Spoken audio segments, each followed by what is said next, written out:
Hallelujah, hallelujah. सभी को जय मसीह की। आइए आज का हमारा ध्यान के लिए हम वचन पढ़ेंगे।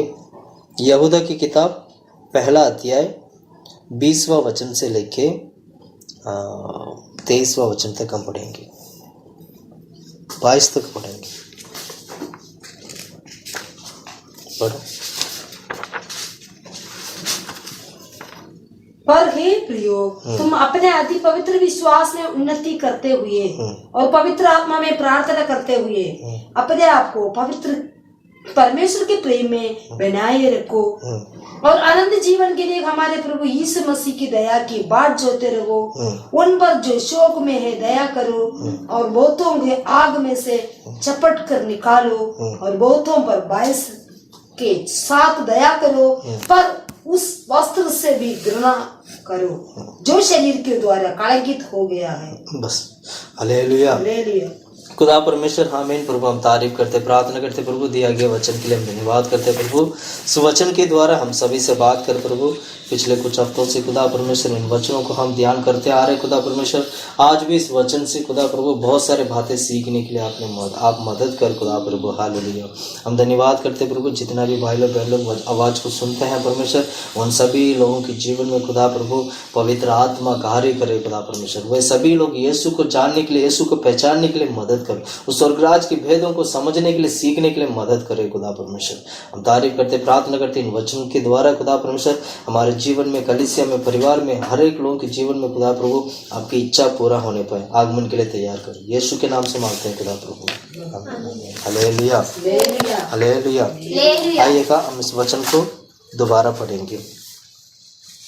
पर हे प्रियो, तुम अपने अति पवित्र विश्वास में उन्नति करते हुए, अति पवित्र विश्वास में उन्नति करते हुए और पवित्र आत्मा में प्रार्थना करते हुए, पवित्र आत्मा में प्रार्थना करते हुए अपने आप को परमेश्वर के प्रेम में बनाए रखो, अपने आप को परमेश्वर की प्रेम में बनाए रखो और अनंत जीवन के लिए हमारे प्रभु यीशु मसीह की दया की बाट जोते रहो। अनंत जीवन के लिए हमारे प्रभु यीशु मसीह दया, प्रभु यीशु मसीह का दया की बाट जोते रहो। हालेलुया।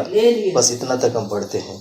पिछले कुछ हफ्तों से हम इस टॉपिक के बारे में हम ध्यान करते आ रहे हैं कि हम मसीह में कैसे आत्मिक होना चाहिए। अगर आप मसीह में है तो आत्मिक होने के लिए किन किन बातों को हमें ध्यान करना होगा, ऐसे कौन सी चीज है जो आत्मिक होने के लिए हमें मदद करता है, और ऐसे कौन सी चीजें हमारे जीवन में आत्मिक होना जरूरी है। तो इस तरह हमने कुछ बातों को हमने सीखा था। सबसे पहले हमने ये सीखा था कि हमारा अति पवित्र विश्वास में, मतलब हम परमेश्वर के ऊपर अति पवित्र विश्वास में बने रहने के बारे में हमने सीखा था, जो हम आत्मिक होने के लिए हमें मदद करता है। दूसरा, पवित्र आत्मा में प्रार्थना करने के लिए कहा था, वो भी आत्मिक जीवन में बने रहने के लिए, आत्मिक होने के लिए प्रभु हमें मदद करता है। और तीसरा हमने देखा था कि परमेश्वर की प्रेम में बने रहना है। तो प्रेम के बारे में भी, प्रभु यीशु मसीह का परमेश्वर का प्रेम के बारे में भी हमने देखा था। ये भी हमें आत्मिक जीवन में बने रहने के लिए, आत्मिक होने के लिए हमें मदद करता है। आज हम देखेंगे 21वां वचन पढ़ो। अपने आप को परमेश्वर के प्रेम में बनाए रखो और अनंत जीवन के लिए हमारे प्रभु यीशु, आज हम देखेंगे अनंत जीवन के लिए हमारे प्रभु यीशु मसीह के दया की बाट जोते रहो। हालेलुया। आज हम चौथा पॉइंट देखेंगे, अनंत जीवन के लिए प्रभु यीशु मसीह का दया की बाट जोकर रहना जरूरी है। यानी एक आत्मिक जीवन बिताने वाला एक परमेश्वर का दास या एक परमेश्वर का लोग जो है बाढ़ जोकर रहने का स्वभाव होना चाहिए। किसके लिए बाढ़ जोकर रहना है? अनंत जीवन प्राप्त करने के लिए और प्रभु यीशु मसीह की दया की बाढ़ जोकर रहना है। Hallelujah, hallelujah. तो बाढ़ जोने के बारे में बाइबल क्यों हम लोगों को थोड़ा जोर देती है? क्यों बाढ़ जोने के बारे में हम लोगों को, मसीह लोगों को बाइबल हमें सिखाते हैं? प्रिय भाइयों बहनों, मैं कहना चाहता हूँ, जैसे आप एक बच्चों को देखते हैं, बच्चे जैसे जैसे पहला महीना, दूसरा महीना, 6 महीना, 1 साल, 2 साल, 3 साल करके जैसे जैसे बच्चे बढ़ते जाते हैं, वैसे वैसे उसका उम्र भी क्या होते हैं, बढ़ते जाते हैं। अब तो पहला महीना में उसको माँ का दूध पिलाया जाता है, फिर कुछ महीने तक माँ का दूध हो गया, फिर सेरेलैक में आ गया, फिर हल्की फुल्की दाल वाल शुरू हो गया, फिर थोड़ा थोड़ा खाना खिलाना शुरू हो गया, फिर और भी कुछ अच्छी अच्छी चीज देना शुरू हो गया। जैसे जैसे बच्चे के दांत आते हैं, दांत के हिसाब से हम फिर नॉन वेज भी खिलाने लगते हैं, रोटी खिलाने लगते हैं। तो उस प्रकार क्या होते हैं, बच्चे की ग्रोथ जो है, बच्चे जो धीरे धीरे क्या होते हैं, उस आकार के कारण वो धीरे धीरे बढ़ने लगता है। उसी प्रकार हमारा आत्मिक जीवन भी ऐसा ही है। हम लोगों को जब हम यीशु मसीह के पास आते हैं तो हमें क्या करते हैं, हम सब लोग सबसे पहले अपने पापों को इकरार करके हम मन फिराते हैं। मन फिराकर यीशु मसीह के पास अगर विश्वास करके बपतिस्मा लेते हैं। मन फिराते ही हम बपतिस्मा नहीं लेते हैं। बपतिस्मा कब लेते हैं, मन फिराने के बाद, अच्छी तरह मन फिराने के बाद, अच्छी तरह सच्चाई को समझने के बाद, अच्छी तरह यीशु को पहचानने के बाद, फिर हम पापों को पश्चाताप करके हम क्या करते हैं, फिर हम बपतिस्मा की ओर बढ़ते हैं। मतलब मन फिराने के बाद बपतिस्मा के लिए बीच में गैप है। फिर उसके बाद जैसे बपतिस्मा लेते ही फिर हम क्या करते हैं, पवित्र आत्मा के लिए हम बाढ़ जोकर रहते हैं। वचन हमें सिखाती है पवित्र आत्मा के लिए बाढ़ जोकर रहना जरूरी। तभी पवित्र आत्मा पाने वाला हर एक व्यक्ति बाढ़ जोकर रहकर जैसे प्रार्थना करता है वचन के अनुसार, वैसे ही बाढ़ जोने वालों के लिए परमेश्वर पवित्र आत्मा को प्रभु देते हैं। तो ये जो जितना भी जो प्रोसेस हम जो देख रहे हैं, ये आत्मिक रीति से बढ़ने वाले जितना भी जो शिक्षा जो हम सीखते हैं, जितना भी चीजों का हम देखते हैं, ये सभी चीज हमारे जीवन में धीरे धीरे धीरे धीरे हमारे जीवन में सिद्धता की ओर हमें लेके जाता है। यानी धीरे धीरे धीरे धीरे हम बढ़ते हैं। तब धीरे धीरे बढ़ते हैं तो क्या होगा, समय ज्यादा लगता है। इसीलिए वहां पर क्या बाइबल में क्या लिखा है, मसीह लोग बाढ़ जोकर रहना जरूरी है। ये स्वभाव हमारे जीवन में आना चाहिए। जैसे आपने बपतिस्मा के लिए बाढ़ जोकर रहकर बपतिस्मा पाया था, बाढ़ जोकर रहकर पवित्र आत्मा पाया था, बाढ़ जोकर रहकर और विश्वास और वरदान और भविष्यवाणी करने का आत्मा, जितना भी जो वरदान वगैरह हम जो भी लेते हैं सब बाढ़ जोकर रहकर हम उसको पाते हैं। इसलिए एक मसीह करके कहने से उसको बाढ़ जोकर रहने का स्वभाव आना चाहिए।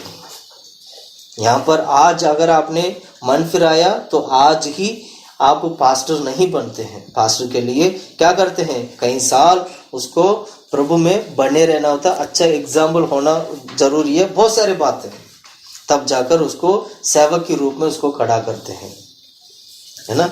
तो इस तरह वचन हमें सिखाते हैं। तो हमें क्या करना चाहिए, हम बाढ़ जोकर रहकर धीरज के साथ परमेश्वर ने हमारे लिए रखा गया मार्ग में धीरज के साथ हमें दौड़ना चाहिए। Hallelujah, hallelujah. चौथा पॉइंट में हम ये देखते हैं कि परमेश्वर की ओर से, यानी प्रभु यीशु मसीह की ओर से, पुत्र परमेश्वर प्रभु यीशु मसीह की ओर से हमें आनंद जीवन मिलता है। प्रिय भाइयों बहनों, ये क्या नाम है, प्रभु यीशु मसीह के पास आने वाला हर एक व्यक्ति आनंद जीवन को पाता है, पर वो आनंद जीवन बाढ़ जोकर रहने से पाता है। आज चर्च में आए तो आज ही आनंद जीवन नहीं, बाढ़ जोकर रहकर। क्यों बाढ़ जोने के लिए कहते हैं, बाढ़ जोने से आपका स्वभाव, आपका जीवन प्रतिदिन बदलेगा। जब तक आपका स्वभाव नहीं बदलेगा, जब तक आपका रहने के तरीका नहीं बदलेगा, उठने की तरीका नहीं बदलेगा, चलने की तरीका नहीं बदलेगा, आपका बातचीत की तरीका नहीं बनेगा, तब तक आप परमेश्वर की अनुग्रह को प्राप्त नहीं कर परमेश्वर की आनंद जीवन को प्राप्त नहीं कर पाएंगे। आनंद जीवन को प्राप्त करने के लिए प्रतिदिन धीरे धीरे धीरे धीरे आपको प्रभु यीशु मसीह में बने रहना होगा।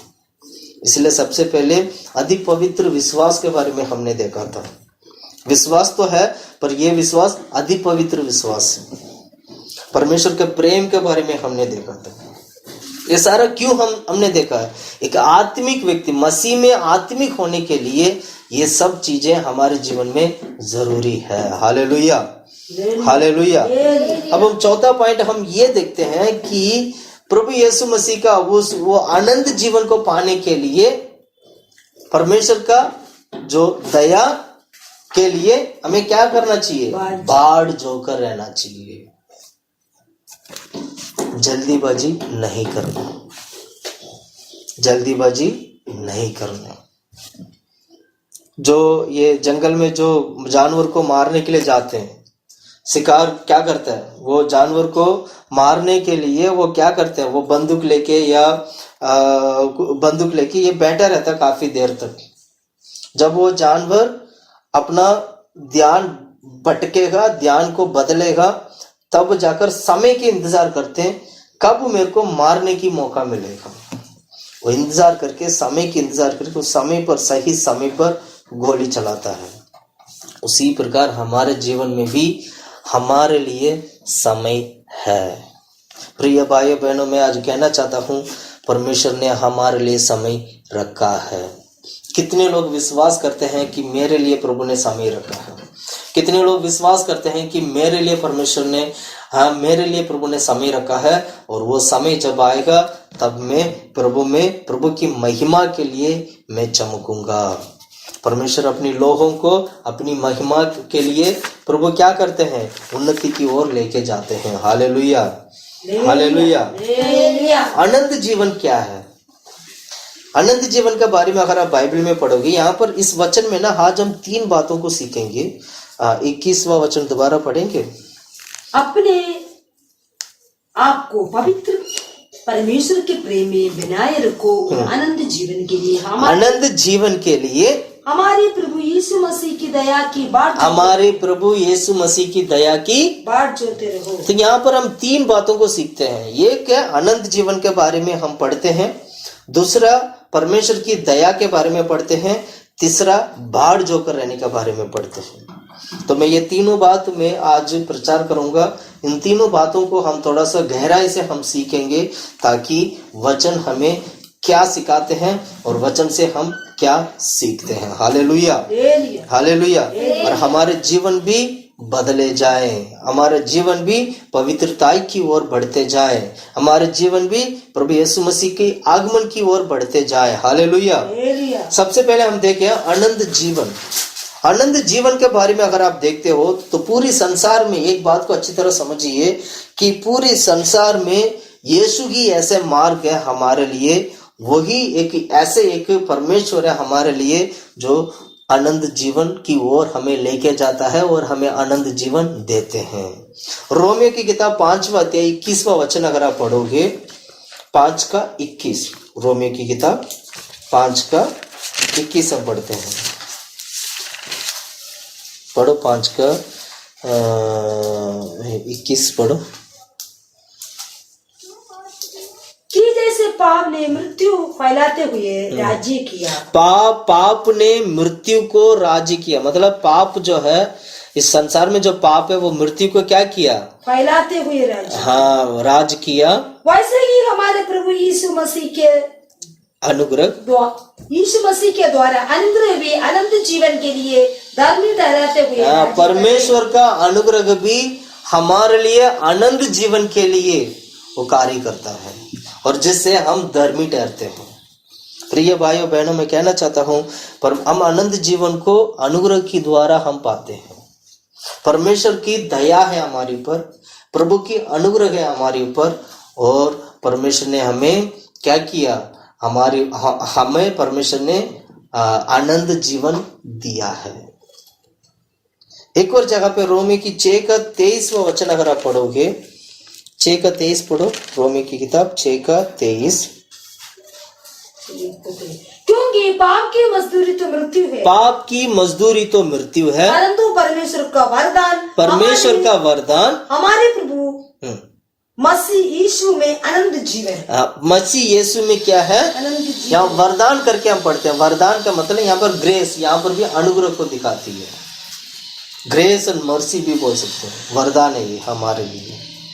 क्या वरदान है? अनंत जीवन का वरदान। प्रभु ने अनुग्रह किया और परमेश्वर ने हमें आनंद जीवन की ओर लेके गया।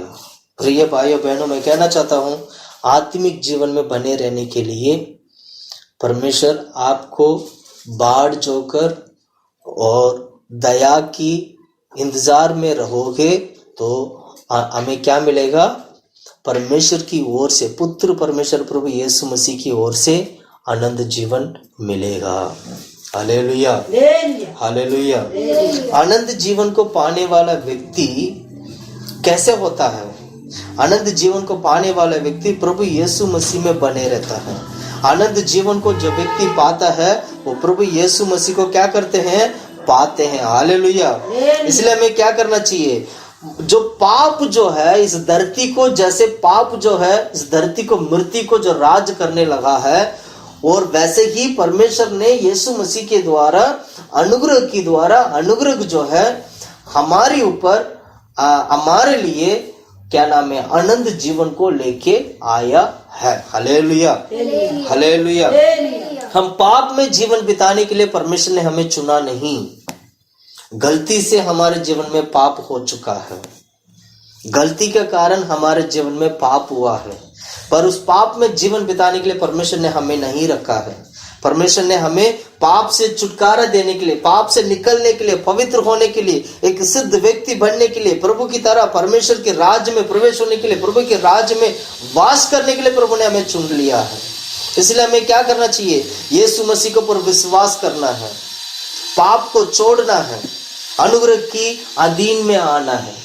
अनुग्रह की अधीन में मतलब आज्ञा मानने की स्वभाव में आना है। जब जैसे हम अनुग्रह के अधीन में आएंगे तो परमेश्वर हमें मृत्यु के बदले में आनंद काल का जीवन प्रभु हमें देते हैं। Hallelujah, hallelujah. मैं एक वचन में पढ़ाना चाहता हूँ। पहले यूहन्ना की किताब 5वां अध्याय 10 और 11 वचन हम पढ़ते हैं। पहला यूहन्ना की किताब 5वां अध्याय 10 और 11 पढ़िएगा।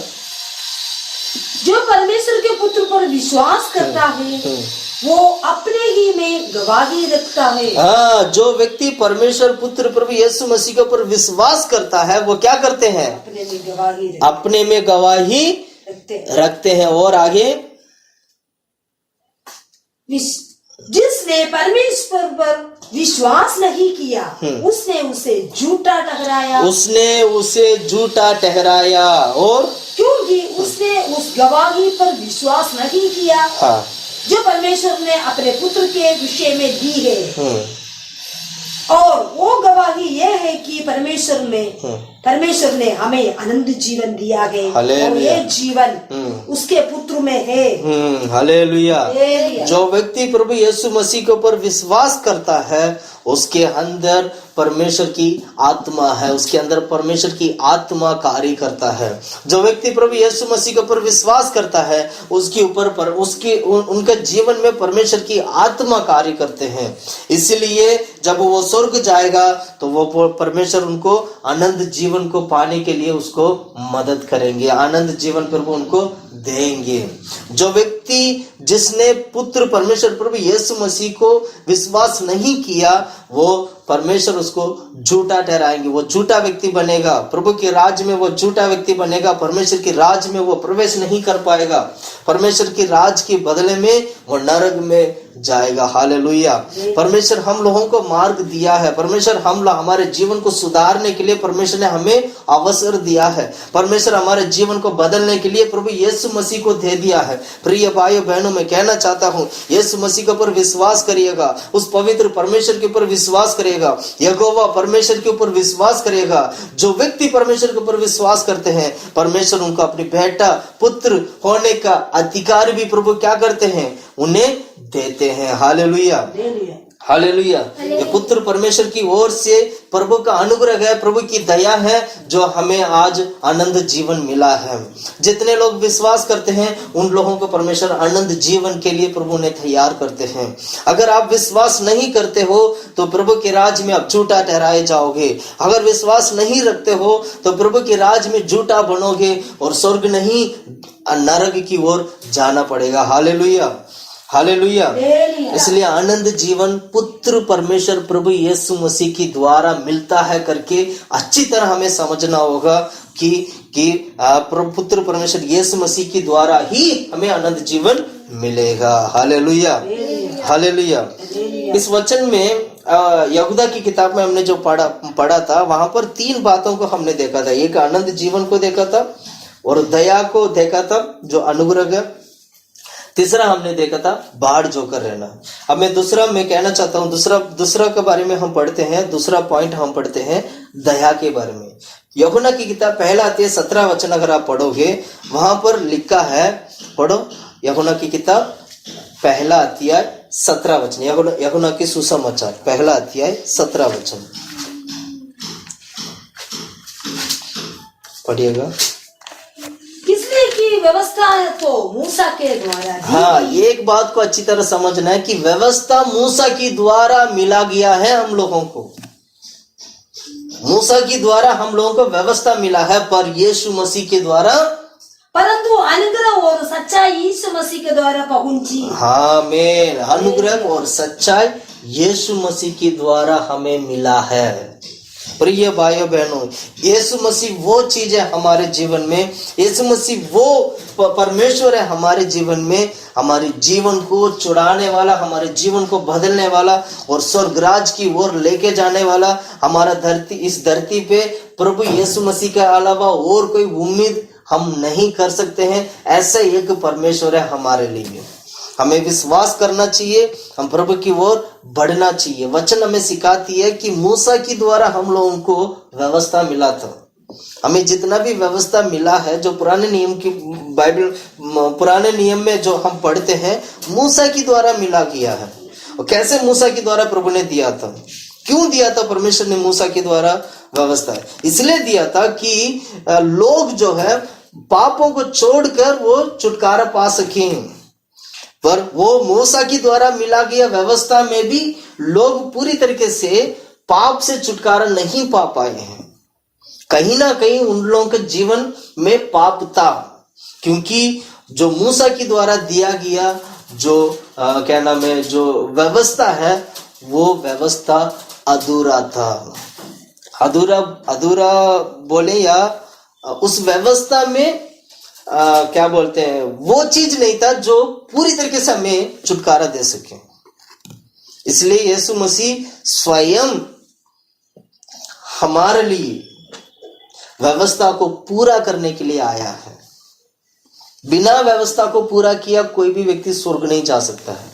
इसलिए यीशु मसीह ने पुराने नियम की व्यवस्था को पूरा करने के लिए वो यीशु मसीह धरती पे उतर कर आया और हमारे लिए पूरा किया।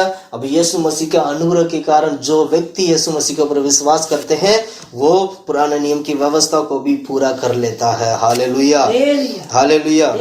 कितने लोग आज यीशु मसीह के ऊपर विश्वास करते हैं? कितने लोग आज प्रभु यीशु मसीह के ऊपर विश्वास करते हैं? अगर आप यीशु मसीह के ऊपर विश्वास करते हो तो मैं कहना चाहता हूं आपको, परमेश्वर आपको पाप से छुड़ा दिया है, परमेश्वर आपको मृत्यु से निकाल दिया है। अगर मर भी जाएंगे तो भी हम जी उठेंगे। जैसे यीशु मसीह मुर्दों में से जी उठा है, वैसे हम भी एक दिन आएगा जब यीशु मसीह बादलों में आएंगे, उस दिन हम जी उठेंगे। मरे हुए लोग सबसे पहले पुनरुत्थान को पाएंगे, जी उठेंगे। जो जीवित लोग हैं वो पुनरुत्थान को पाएंगे। यह परमेश्वर ने हमारे लिए दिया गया प्रभु का आशीष है, प्रभु का अनुग्रह है, दया है। इसके लिए हमें क्या करना चाहिए? जितना मर्जी हम परमेश्वर को आराधना करें, जितना मर्जी हम प्रभु को धन्यवाद करें, जितना मर्जी हम प्रभु का स्तुति आराधना महिमा करें, मैं कहता हूं उतना ही कम पड़ेगा। क्योंकि परमेश्वर ने ऐसे महान काम किया है, उस काम को चुकाने के लिए, उसके बदले में देने के लिए हमारे पास कुछ नहीं है। मैं कहना चाहता हूं प्रिय भाइयों बहनों, हमारे जीवन में, हमारे जीवन के अलावा और कुछ नहीं है। मैं कहता हूं इसी वक्त हम प्रभु के हाथों में अर्पण करेगा, इसी वक्त प्रभु यीशु मसीह के हाथों में अर्पण कर दीजिएगा।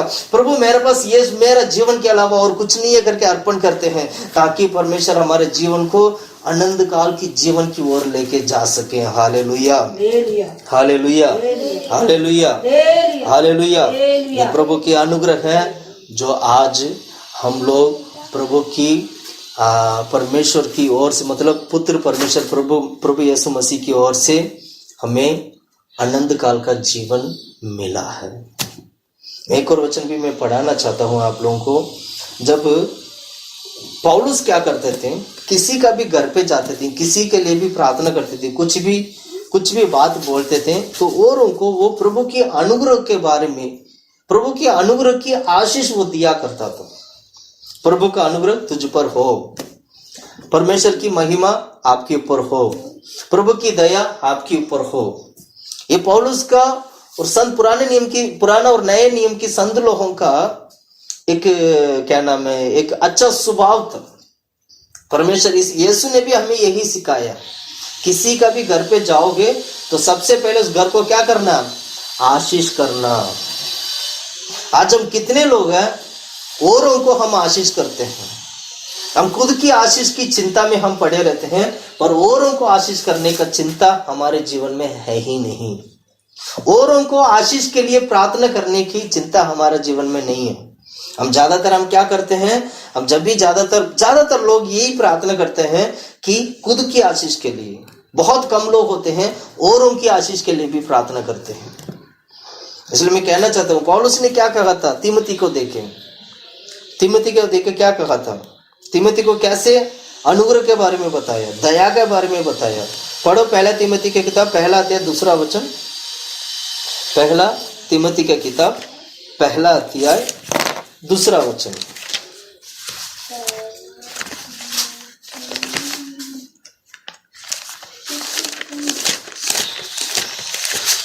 पढ़िएगा। तीमुथियुस के नाम जो विश्वास में मेरा सच्चा पुत्र है।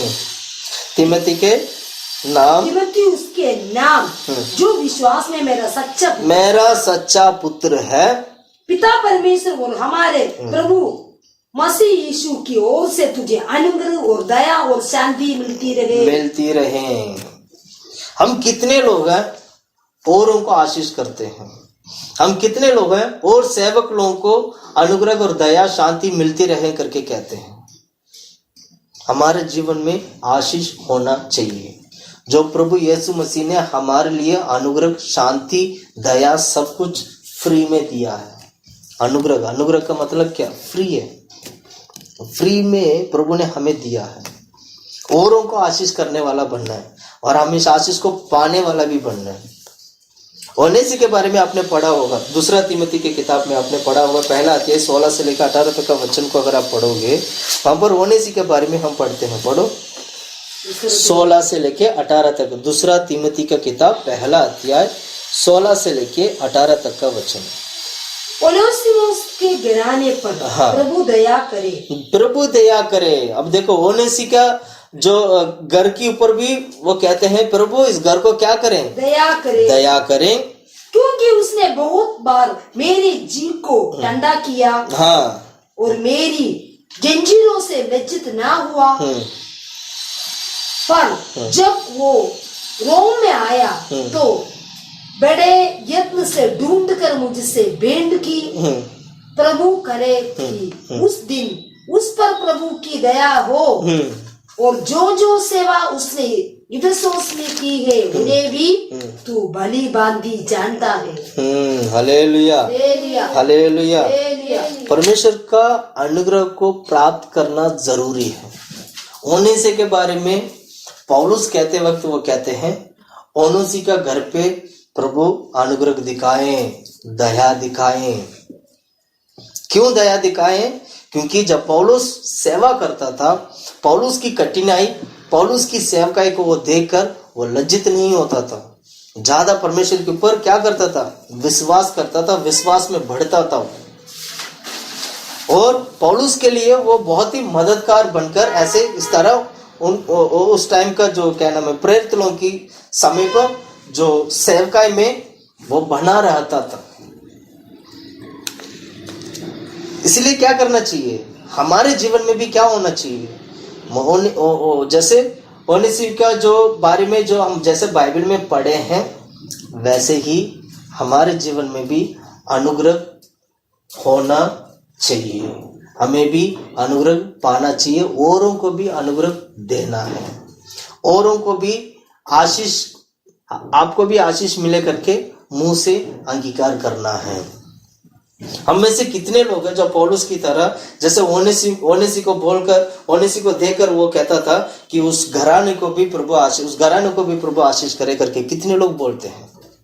हम में से कितने लोग बोलते हैं कि फलाने व्यक्ति को प्रभु आशीष करे, फलाने व्यक्ति को परमेश्वर अनुग्रह दे, दया दिखाए और शांति दे? हम कितने लोग बोलते हैं ऐसे? हमें ये स्वभाव हमारे जीवन में आना जरूरी है। ये क्यों ऐसे होना चाहिए? क्योंकि आप प्रभु यीशु मसीह में आत्मिक की ओर बढ़ते जाते हो। जब एक व्यक्ति आत्मिक की ओर बढ़ते जाता है, बनते जाता है, तो उसको क्या, उसका जीवन में क्या होना चाहिए? औरों को आशीष करने का स्वभाव आना चाहिए। परमेश्वर की अनुग्रह के बारे में बताने का स्वभाव आना चाहिए। परमेश्वर की वचन के द्वारा शांति देने का स्वभाव आना चाहिए। दया दिखाने की स्वभाव आना चाहिए।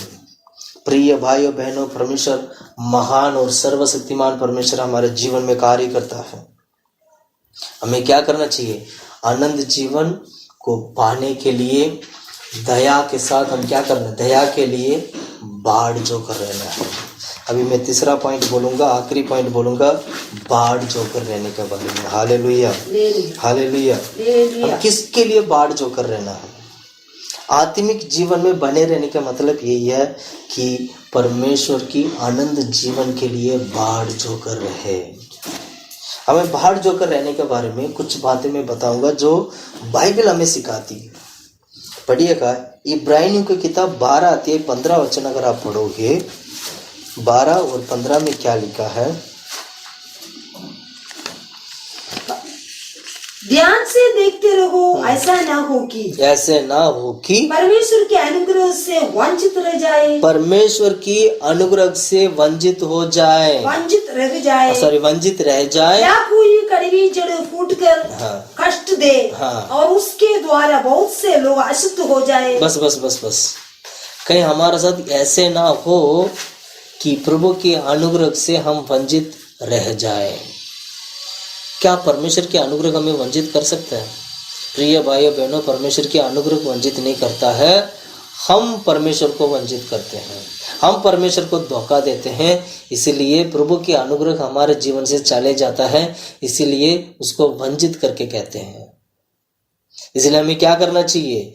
प्रभु में बने रहना चाहिए, सावधान रहना चाहिए। कहीं ऐसे तो नहीं है कि प्रभु के अनुग्रह मेरा जीवन में नहीं है या नहीं है, वो परखना बहुत जरूरी है। प्रभु की अनुग्रह है या नहीं है, परखना जरूरी है। आत्मिक जीवन में आप लोग आत्मिक जीवन में बढ़ते हैं, प्रभु में बढ़ते हैं, प्रतिदिन, प्रति हफ्ते, प्रतिदिन, प्रति समय आपको ये भी परखना है कि क्या मुझ में प्रभु का अनुग्रह है या नहीं, या क्या पवित्र आत्मा मुझ में काम कर रहा है कि नहीं कर रहा है। अगर प्रभु के अनुग्रह है, परमेश्वर की आत्मा आपके अंदर काम कर रहे हैं तो अच्छी बात है। अगर काम नहीं कर रहे हैं तो इसका मतलब कहीं ना कहीं हमारी वजह से कुछ गलती है, जिस कारण परमेश्वर हमें आशीष नहीं कर पा रहे, या परमेश्वर हमें अनुग्रह नहीं दिखा पा रहे, या पवित्र आत्मा हमारे जीवन में कार्य नहीं कर पा रहे। उसको फरकना जरूरी है हम लोगों को, ताकि हम बाढ़ जोकर रहकर परमेश्वर की आनंद जीवन को पा सके। Hallelujah, hallelujah. मैं अय्यूब के बारे में कुछ बातें मैं सिखाऊंगा। अय्यूब क्या कहता है? पढ़िएगा, अय्यूब की किताब 14 अध्याय 14 वचन। वो कैसे बाढ़ जोकर रहता था? अय्यूब की किताब 14 अध्याय 14 वचन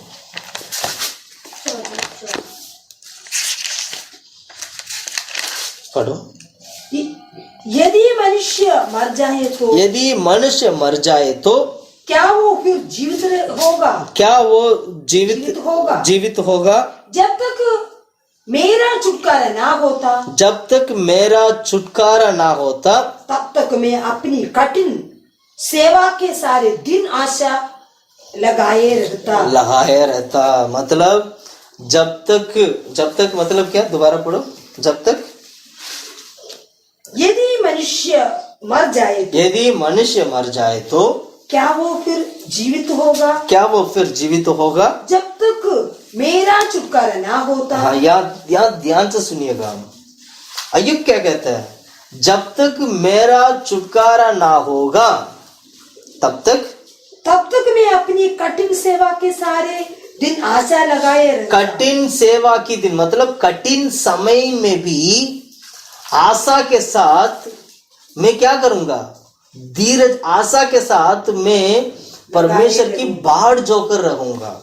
उसका मतलब ये है कठिन समय में भी परमेश्वर के लिए बाढ़ जोकर रहना, लहाया रहना। कठिन समय में मतलब मुसीबत की समय पर भी प्रभु के ऊपर बाढ़ जोकर रहना। सबसे ज्यादा मुश्किल का समय होता है जब कठिनाई हमारे जीवन में आते हैं, मतलब जब मुसीबत जब हमारे जीवन में आने लगते हैं तभी हम परमेश्वर को छोड़कर जाते हैं।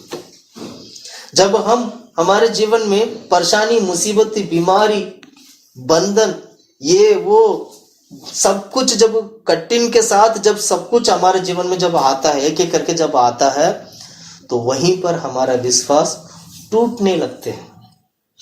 लेकिन अय्यूब क्या कहता है यहाँ पर? मैं कठिन समय पर भी, ऐसे समय पर भी मैं बाढ़ जोकर रहूंगा, मैं लगे रहूंगा। उस वचन को दोबारा पढ़ो, वहीं से पढ़ो। जब तक मैं अपनी कठिन सेवा के सारे दिन आशा लगाए कठिन सेवा की सारे दिन आशा लगाऊंगा, आशा लगाए रहता। आशा लगाए रहता तो मुझे बुलाता। मैं वो सुझा क्या कौन सा वचन पढ़ रहे हो आप? दोबारा पढ़ो वचन को। यदि मनुष्य मर जाए तो, यदि मनुष्य मर जाए तो क्या वो फिर जीवित होगा? हाँ, जब तक मेरा छुटकारा ना होता। हाँ, यहाँ से पढ़ने के लिए बोला था। जब तक मेरा छुटकारा ना होता तब तक मैं अपनी कठिन सेवा के सारे, जब तक छुटकारा नहीं होगा तब तक मैं कठिन समय पर भी मैं आशा के साथ बैठा रहूंगा। उसका कहना क्या मतलब ये है? जब तक मुझे छुटकारा नहीं मिलेगा, जब तक मुझे चंगाई नहीं मिलेगा, जब तक परमेश्वर मुझे आनंद जीवन की ओर लेके नहीं जाएंगे, तब तक मेरा जीवन में आने वाला हर एक प्रकार की कठिन का समय पर भी मैं प्रभु के ऊपर आशा रखकर मैं बने रहूंगा। इसको बोलते हैं एक अच्छा आत्मिक जीवन बिताने वाला एक मसीह परिवार, एक मसीह जीवन। मसीह जीवन में आत्मिक रीति से जीवन बिताने के लिए अय्यूब की तरह कठिन समय पर भी यहोवा पर आशा रखना है। जब तक हम प्रभु से पा नहीं पाते या जब तक हम चंगाई नहीं पा पाते, जब तक हम प्रभु के अनुग्रह को नहीं पाते, तब तक क्या करना चाहिए? बने रहना है कठिन समय पर। यिर्मयाह के बारे में पढ़ते वक्त यिर्मयाह भी कठिन समय पर परमेश्वर के ऊपर भरोसा रखा था। मैं यिर्मयाह के बारे में भी मैं बोलना चाहता हूँ। अय्यूब के बारे में भी आपने देखा कठिन समय पर भी वो यहोवा पर भरोसा रखता था। और ऐसे यिर्मयाह के बारे में पढ़ते वक्त विलाप गीत में लिखा है, विलाप गीत 3 अध्याय पूरा घर पे जाके पढ़ना। 3 अध्याय विलाप गीत 3 अध्याय। उस कठिन समय पर या मुसीबत के समय पर वो कैसे परमेश्वर के ऊपर भरोसा रखता है। पढ़िएगा। मैं कुछ उस विलाप गीत से मैं कुछ वचन में पढ़ना चाहता हूँ। 3 अध्याय वो यिर्मयाह क्या कहता है पढ़िएगा आप। 1 मिनट आया।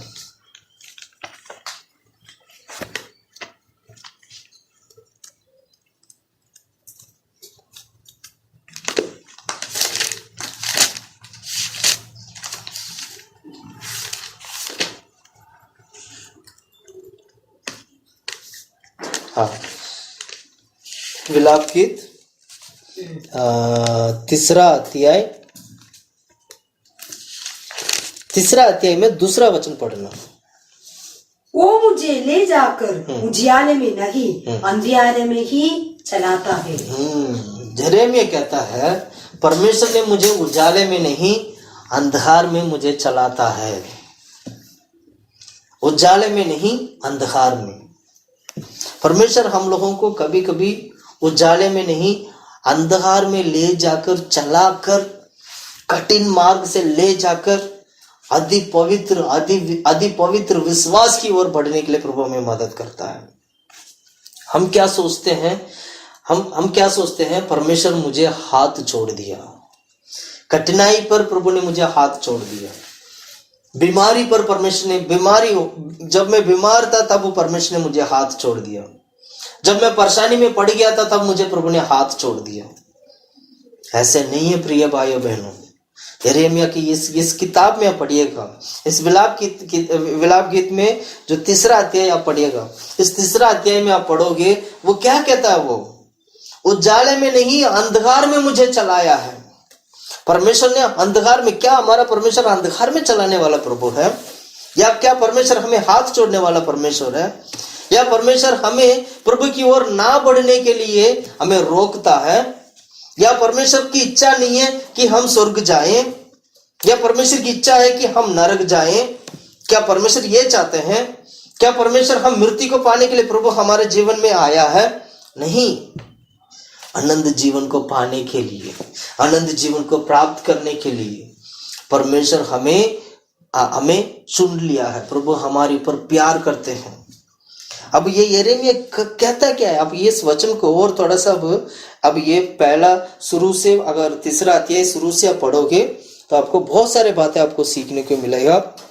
उसके बाद में एक वचन में पढ़ाना चाहता हूं जहां पर उसकी आशा, उसकी भरोसा परमेश्वर के ऊपर आया है।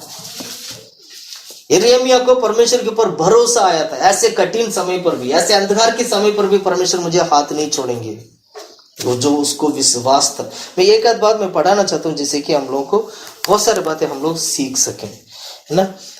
2रा वचन से, सुजा 2रा वचन से पढ़ो। वो मुझे ले जाकर उजियाले में नहीं, ना, पहला वचन से पढ़ना। उसके रोष की चढ़ी से दुख भोगने वाला पुरुष में ही हूँ। हाँ, दुख भोगने वाला पुरुष में ही हूँ। हम लोग पता क्या कहते हैं, संसार में मेरे से ज्यादा किसने दुख देखा है? बाइबल हमें सिखाती है, अय्यूब, दाऊद, यिर्मयाह, यशायाह, कितने सारे संत लोग हैं, कितने सारे संत लोग हैं जो दुख को सहा है। वो कहता है मैं वो पुरुष हूं जो दुख के साथ जीवन बिताने वाला पुरुष हूं। इसलिए वो विलाप वाला किताब लिखते हैं। विलाप वाला किताब का मतलब पता है क्या? बुड़ बुड़ बुड़ बुड़ बुड़ बोलते रहना, बुड़ बुड़ बुड़ बुड़ करके बोलते रहना, बातों को बताते रहना। लेकिन यिर्मयाह को एक तरफ परमेश्वर के ऊपर भरोसा था। वो भरोसा कैसे आया मैं आपको बताना चाहता हूँ। 2रा वचन से पढ़ो सारा। वो मुझे ले जाकर उजियाले में नहीं अंधियारे ही में चलाता है। हाँ। उसका हाथ दिन भर मेरे ही विरुद्ध उठता रहता है। उसने मेरा मांस और चमड़ा गिला दिया है और मेरी हड्डियों को तोड़ दिया है। उसने मुझे रोकने के लिए किला बनाया और मुझको कठिन दुख और श्रम से घेरा है। उसने मुझे बहुत दिन के मरे हुए लोगों के समान अंधेरे स्थानों में बसा दिया है। मेरे चारों ओर उसने बड़ा बांधा है, चारों ओर उसने बाड़ा बांधा है कि मैं निकल नहीं सकता। उसने मुझे भारी सांगने से जकड़ा है। मैं चिल्ला चिल्ला के दोहाई देता हूँ तो भी वो मेरी प्रार्थना नहीं सुनता। मेरे मांगों को उसने गड़े हुए पत्थरों से रोक रखा है। मेरी डगरों की उसने टेढ़ी कर दिया है। वो मेरे लिए घात में बैठे हुए रीछ और गात लगाए हुए सिंह के समान है। आगे पढ़ो। उसने मुझे मेरे मार्गों से बुला दिया और मुझे फाड़ डाला। उसने मुझको उजाड़ दिया है। उसने धनुष चढ़ाकर मुझे अपने तीर का निशाना बनाया है। उसने अपने तीरों से मेरे हृदय को बेंध दिया है। सब लोग मुझ पर हंसते हैं और दिन भर मुझ पर ढाल कर गीत गाते हैं। उसने मुझे कठिन दुख से भर दिया और नाग दिन पिलाकर तृप्त किया है। उसने मेरे दांतों को ककरी से तोड़ डाला और मुझे राख से डाब दिया है और मुझको मन से उतार कर कुशल से रहित किया गया। मैं कल्याण भूल गया हूँ, इसलिए मैंने कहा मेरा बल नष्ट हुआ और मेरा आशा जो यहोवा पर थी वो टूट गई है। मेरा दुख और मारा फिरना, मेरा नाक दिन और विष का पीना स्मरण कर मैं उन्हीं पर सोचता रहता हूँ, उससे मेरा प्राण डला जाता है। परंतु मैं ये स्मरण करता हूँ इसलिए मुझे आशा है हम मिट नहीं गए। ये यहोवा की महाकरुणा का फल है। प्रिय भाइयों बहनों सुनिएगा, प्रिय भाइयों बहनों, इतना कुछ होने के बावजूद भी वो मन में वो विश्वास करता था कि मैं मिट नहीं गया हूँ। ये यहोवा परमेश्वर का महाकरुणा है जो मुझे बचा लिया है। मैं दोबारा पढ़ाना चाहता हूँ उस वचन को। 21वां वचन से पढ़िएगा। परंतु मैं ये स्मरण करता हूँ, मैं मन में इस बात को मैं याद करता हूँ, मैं मन में इस बात को मैं रखता हूँ कि इसलिए मुझे आशा है। इसलिए मुझे क्या है? आशा है। क्यों आशा है? आगे पढ़ो। हम मिट नहीं गए। वो कहता है हम मिट नहीं गए, इतना कुछ होने के बावजूद भी हम मिट नहीं गए। प्रिय भाइयों बहनों, क्या हमारे आत्मा मिट गया है क्या? छोटी सी बीमारी आने से, छोटी सी परेशानी आने से, छोटी सी मुसीबत आने से क्या परमेश्वर ने हमें हाथ छोड़ दिया? क्या परमेश्वर ने हमें जड़ से निकाल दिया? क्या परमेश्वर ने हमारे जीवन को, हमारी प्राण को परमेश्वर ने क्या अलग कर दिया? नहीं। मैं आज दोबारा कहना चाहता हूं, जितने भी लोग यीशु मसीह के ऊपर विश्वास करते हैं, प्रिय भाइयों बहनों, मैं कहना चाहता हूं परमेश्वर आपको लज्जित होने नहीं दिया। आप जो है वो प्रभु की अनुग्रह के कारण, वो महा अनुग्रह के कारण आज जीवित हैं। आज हम जो जीवित है वो प्रभु का महा अनुग्रह और करुणा है हमारे लिए। और इतना ही नहीं, आगे क्या पढ़ते, आगे क्या लिखा और आगे पढ़िएगा। क्योंकि उसकी दया अमर है, प्रति बोर वो नई होती रहती है। प्रति बोर अनुग्रह और दया नया होती रहती है। प्रति बोर हर सुबह परमेश्वर की हजूरी में बैठने वाला हर एक लोगों के लिए प्रति बोर नया अनुग्रह, नया दया, नया परमेश्वर की आशीष है। इसलिए प्रतिदिन हम जीवित इसलिए रहते हैं क्योंकि प्रति बोर परमेश्वर हमें अनुग्रह देता है, हमें बचाने के लिए, हमें छुड़ाने के लिए परमेश्वर हमें अनुग्रह देता है। हमारे पर प्रभु दया करता है कि आज हम बच जाएं, आज हमारे जीवन बच जाए, आज हमारी आत्मा प्राण बच जाए। परमेश्वर क्या करते हैं? प्रति बोर परमेश्वर अनुग्रह देते हैं। प्रति बोर का मतलब क्या होगा? जैसे रोज हम लोग खाना खाते हैं ना, रोज खाने से क्या होता है? हमारा प्राण बचा रहता है, क्योंकि शरीर में आकार मिला, थोड़ा सा तंदुरुस्त हुआ तो हमारा भूख मिटा और शरीर में तंदुरुस्त आया और हम जीवित रहने के लिए और आकर मदद किया। उसी प्रकार परमेश्वर आत्मिक रीति से हम लोगों को प्रति बोर प्रभु परमेश्वर हमें भोजन देते हैं, वो है अनुग्रह, दया, करुणा। प्रिय भाइयों बहनों, जैसे यिर्मयाह क्या कहता है? परमेश्वर ने मुझे अंधकार में लेके गया, कितने सारी बातें उसने कहा था, फिर भी उसको एक भरोसा था कि मैं आज फिर भी मैं जीवित हूं तो यह परमेश्वर का महा करुणा और अनुग्रह है, इसलिए मैं आज जीवित हूं। परमेश्वर ने मुझे मिटने नहीं दिया। और आगे पढ़े, इसलिए वो बाढ़ जो कर रहता है, उस आगे पढ़ो, उस वचन में लिखा है वो सारे। प्रति बोर वो नहीं होती रहती है, तेरी सच्चाई महान है। हाँ। मेरे मन ने कहा यहोवा मेरा बाग है। मेरा मन ने कहा कि यहोवा मेरा बाग है। कितने लोगों की आत्मा कहता है कि मेरा परमेश्वर मेरा बाग है। कितने लोग कह सकते हैं?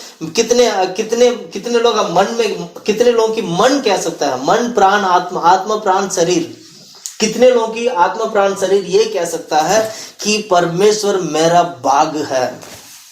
हम में से कितने लोग कह सकते हैं कि प्रभु मेरा बाग है? वो यिर्मयाह कहता है कि परमेश्वर मेरा बाग है, मेरा मन कहता है कि मेरा परमेश्वर मेरा बाग है। पढ़ो उस वचन में क्या लिखा है, यहोवा मेरा 24। बाग है, इस करुणा में इसमें आशा रखूंगा। इसलिए मैं क्या करूंगा, आशा रखूंगा। इसको बोलते बाढ़ जोकर रहना, यिर्मयाह की तरह बाढ़ जोकर रहना, अय्यूब की तरह बाढ़ जोकर रहना। और आगे पढ़ो, जो यहोवा की बाढ़ जोते और उसके पास जाते हैं उनके लिए यहोवा भला है, उनके लिए यहोवा भला है। हालेलुया। हालेलुया। जो लोग यहोवा के परमेश्वर के यहोवा के लिए परमेश्वर के लिए जो बाढ़ जो के रहते हैं, परमेश्वर उनके लिए भला है। वह कभी बुराई करने वाला परमेश्वर नहीं है। वो भलाई को प्राप्त करने के लिए हर प्रकार की मार्ग में जाने के लिए तैयार हो गया था यिर्मयाह। यिर्मयाह के बारे में जब हम पढ़ते हैं, हर मार्ग में गया है। वो कहता प्रभु ने मुझे यहाँ पर भी लेके गया, यहाँ पर भी लेके गया, ऐसे मार्ग में भी लेके गया। मैं यहाँ पर परेशानी में था, यहाँ बीमारी में था, मेरा आत्मा ऐसे हो गया, मेरा ये हो गया, वो हो गया। लेकिन आखिरी में वो क्या कहता है, मैं बाढ़ जोकर रहता हूं इसीलिए क्योंकि यहोवा मेरा भला है। चाहे कितनी भी मार्ग में प्रभु मुझे लेके जाए, लेकिन परमेश्वर के अनुग्रह मेरा अंदर होने की वजह से, होने के नाते परमेश्वर मुझे मिटने नहीं देंगी, मेरा आत्मा को नाश होने नहीं देंगे। इसलिए वो कहता है, मेरा मन कहता है कि परमेश्वर मेरा भाग है। उसको परमेश्वर के ऊपर भरोसा आता है, इसलिए वो कहते हैं परमेश्वर मेरा भाग है। उस वचन को दोबारा पढ़ते हैं हम, जो 25 वचन 25। जो यहोवा की बाढ़ जोते हैं, जो यहोवा की बाढ़ जोते हैं और उसके पास जाते हैं। और उसके पास जाते हैं का मतलब क्या, परमेश्वर को ढूंढना, परमेश्वर की आत्मा को ढूंढना, पवित्र आत्मा में बने रहने के लिए ढूंढना, सच्चाई के पीछे जाना या सच्चाई को ढूंढना, सच्चाई की मार्ग में जाने के लिए प्रभु के पीछे होना, ढूंढ कर जाना।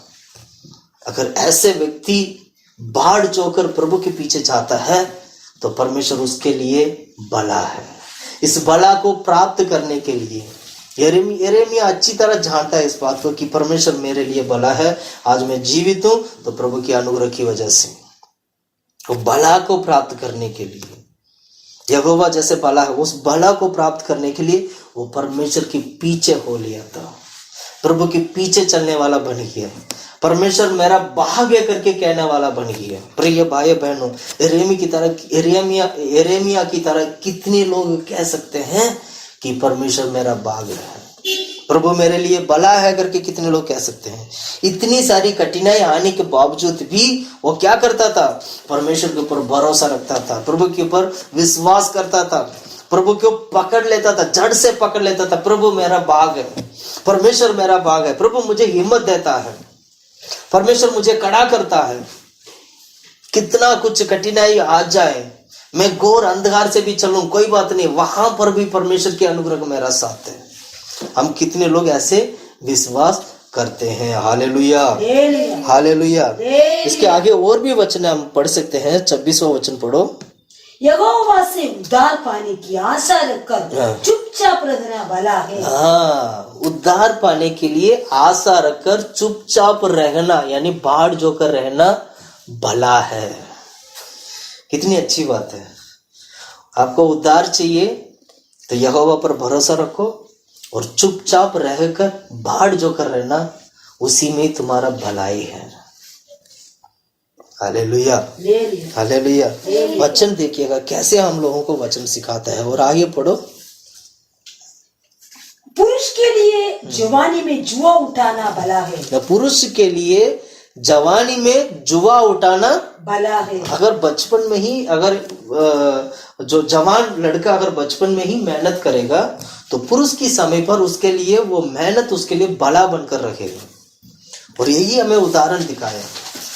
बचपन में ही अगर वो जुआ उठाते, जुआ मतलब हर प्रकार की मुसीबत परेशानी सभी चीजों को वो देखता हुआ अगर जाएगा तो उसको जब वो पुरुष बनेगा तो पुरुष की समय पर उसके लिए भला होकर रहेगा।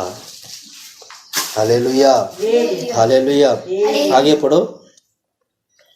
पुरुष के लिए जुबानी में जुआ उठाना वाला है, वो ये जानकर अकेला चुपचाप रहे कि परमेश्वर ही ने उस पर वो बोझ डाला है। 31 क्योंकि प्रभु मन से सर्वदा उठारे नहीं रहता, चाहे वो दुख भी दे तो भी अपनी करुणा की बहुतायत के कारण वो दया भी करता है। Hallelujah hallelujah hallelujah. हालेलुया। ये था यिर्मयाह के बारे में हमने सीखा गया, कुछ बाढ़ जोकर रहने के बारे में या भरोसा के बारे में, विश्वास के बारे में हमने देखा है। ऐसे ही दाऊद का जीवन में भी हम कुछ पॉइंट हम देखेंगे। जल्दी से जल्दी खत्म करूंगा, समय कम होने के कारण जल्दी से जल्दी हम देखते हैं। हम दाऊद के बारे में भी देखते हैं, दाऊद कैसे बाढ़ जोकर रहकर प्रभु से पाया था। भजन संगीता की किताब 40 अध्याय, भजन संगीता 40 अध्याय पहला वचन से हम पढ़ते हैं। मैं धीरज से यहोवा की बाढ़ जोता रहा, धीरज से यहोवा की बाढ़ जोता रहा। दाऊद भी अच्छी तरह जानता है कि धीरज के साथ बाढ़ जोकर रहना जरूरी है। पिछले उपवास प्रार्थना में हमने इस वचन को ध्यान किया था, आप लोगों को याद होगा। हमने यही ध्यान किया था, 40 अध्याय पहला वचन से लेकर वचन 4 तक हमने वचन को ध्यान किया था। इस वचन में क्या लिखा है? धीरज के साथ वो परमेश्वर के हजूर में बाढ़ जोकर रहता था। एक आत्मिक व्यक्ति प्रभु की हजूर में जाने के लिए, स्वर्गराज जाने के लिए दाऊद की तरह और क्या कहते हैं अय्यूब की तरह, यिर्मयाह की तरह बाढ़ जोकर रहने की स्वभाव होना चाहिए। हमारे जीवन में होने वाला मुसीबत परेशानी को नहीं देखना है, वो तो कुछ नहीं है हमारे लिए, और सब खत्म हो जाएगा। आज हम जीवित है ना, तो खुश हो जाओ कि प्रभु के अनुग्रह है, तो आज तुम जीवित है। खुश हो जाओ, परमेश्वर ने आपको जिंदा इसलिए रखा क्योंकि प्रभु के अनुग्रह तुझ पर है, परमेश्वर आपको बचाना चाहते हैं। Hallelujah hallelujah hallelujah. इसलिए क्या करना चाहिए? परमेश्वर के धीरज के साथ बाढ़ जोकर रहना चाहिए। सो पूरा 4 तक वचन पढ़ो पूरा। और उसने मेरी ओर, मैं धीरज से यहोवा की बाढ़ जोता रहा और उसने मेरी ओर झुककर मेरी दोहाई सुनी। हाँ, बाढ़ जोकर रहने की वजह से परमेश्वर ने उसकी दोहाई सुनी और उसने मुझे सत्यानाश के गड्ढे और दलदल की कीच में से उबारा। हाँ, बाढ़ जोकर रहने से, धीरज के साथ बाढ़ जोकर रहने से, सत्यानाश के गड्ढे से, दलदल की कीचड़ से परमेश्वर ने क्या किया? खींच कर निकाला और चट्टान पर खड़ा किया। और मुझकी चट्टान पर खड़ा करके मेरे पैरों को दृढ़ किया। मेरे पावों को दृढ़ किया। पावों में क्या किया? उसको ताकत दिया, दृढ़ किया। क्यों किया? क्योंकि उसने परमेश्वर के ऊपर भरोसा रखकर धीरज के साथ बाढ़ जोता रहा था। और आगे पढ़ो।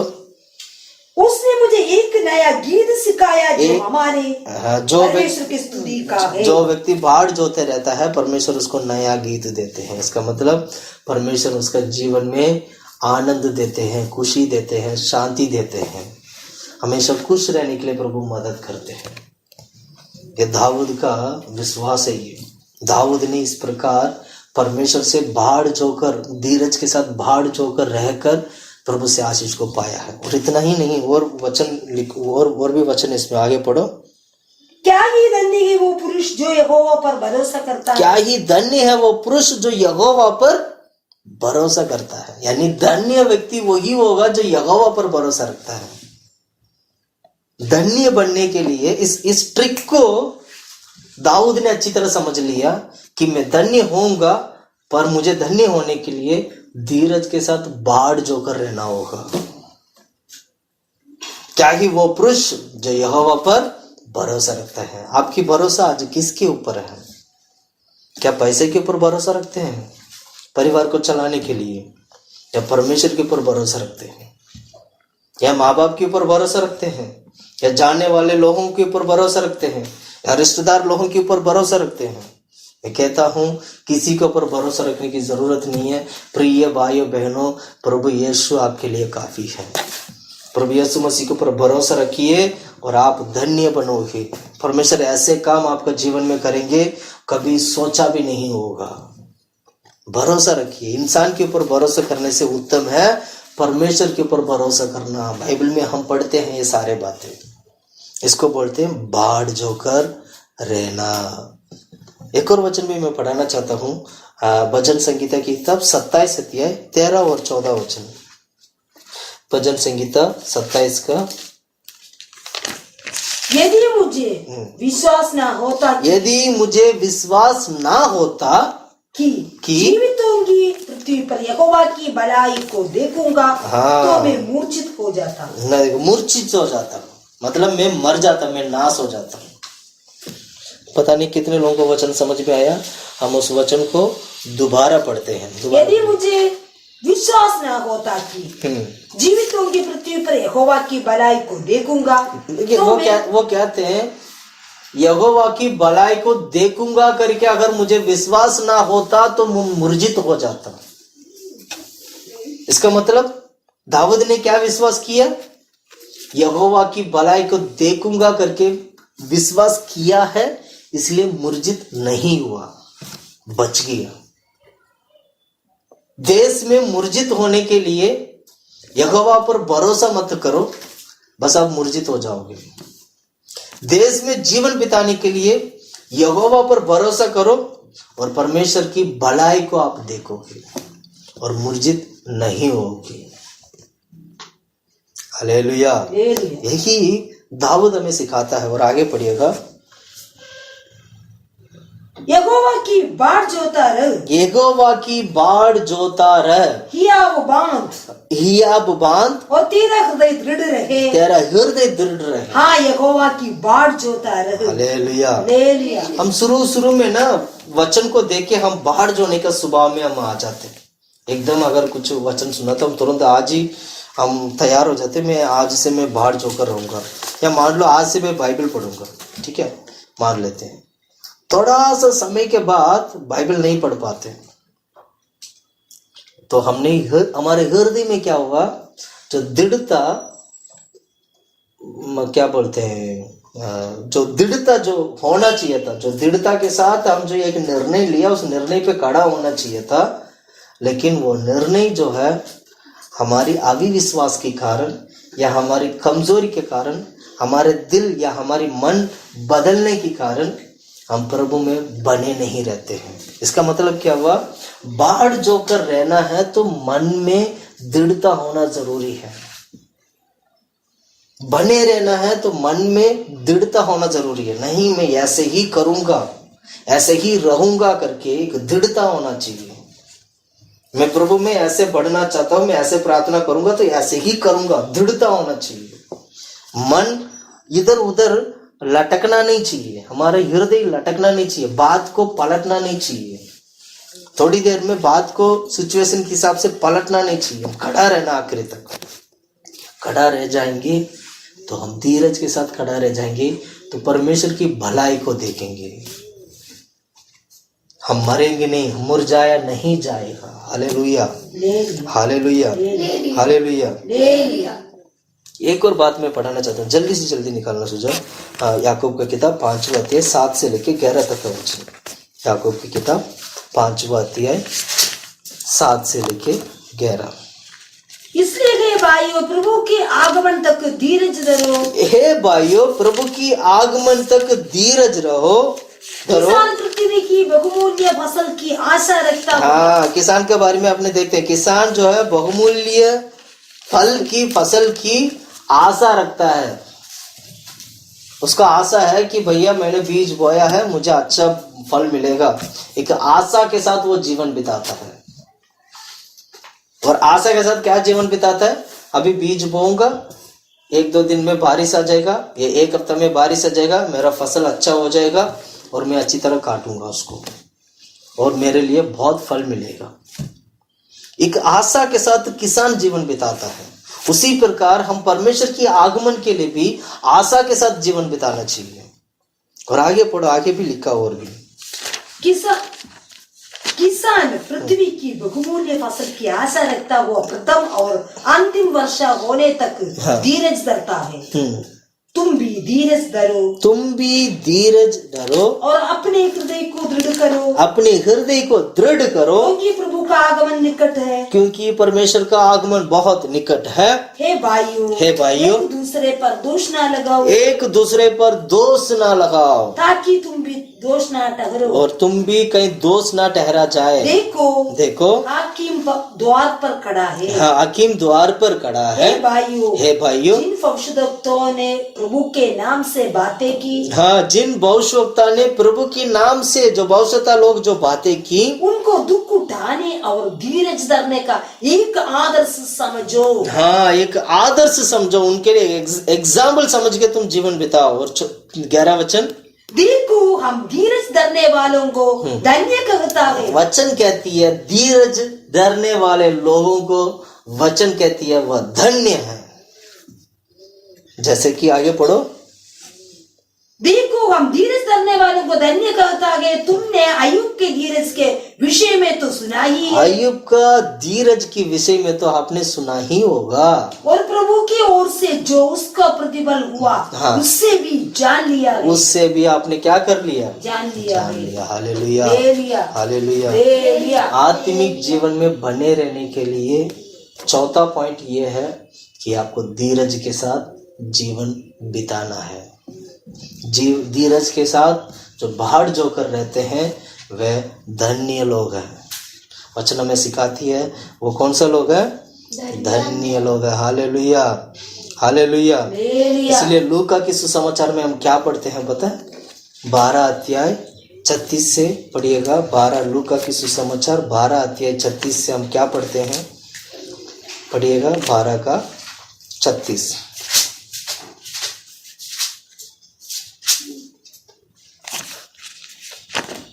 पढ़ो। और तुम उन मनुष्यों के समान बनो जो अपने स्वामी की बाट देख रहे हो, कि वो विवाह के कब लौटेगा। जब वो लौटेगा तो उसके सामने खड़ा होने के लिए द्वार खटखटाए। जब वो लौटेगा तो उसके सामने खड़ा होने के लिए बाढ़ जो कर रहो। वचन में सिखाते हैं ये सारे। प्रिय भाइयों बहनों, मैं कहना चाहता हूँ आत्मिक जीवन में बने रहने के लिए बाढ़ जो कर रहना बहुत जरूरी है। आज हमने 3 बात देखा है, 3 चीजों को हमने देखा है। एक, आनंद जीवन को। दूसरा, दया या करुणा। तीसरा, बाढ़ जो कर रहना। यहूदा की किताब जो हमने वचन पढ़ा था, यहूदा की किताब, हम वो चौथा वाला पॉइंट पढ़ के हम समाप्त करते हैं। आइएगा यहूदा की किताब 21वां वचन, 21वां। अपने आप को परमेश्वर का प्रेम में बनाए रखो और आनंद जीवन के लिए हमारे प्रभु यीशु मसीह को दया। आनंद जीवन के लिए हमारे प्रभु यीशु मसीह का दया की बाढ़ जोते। दया की बाढ़ जोतर। Hallelujah, hallelujah, hallelujah, hallelujah.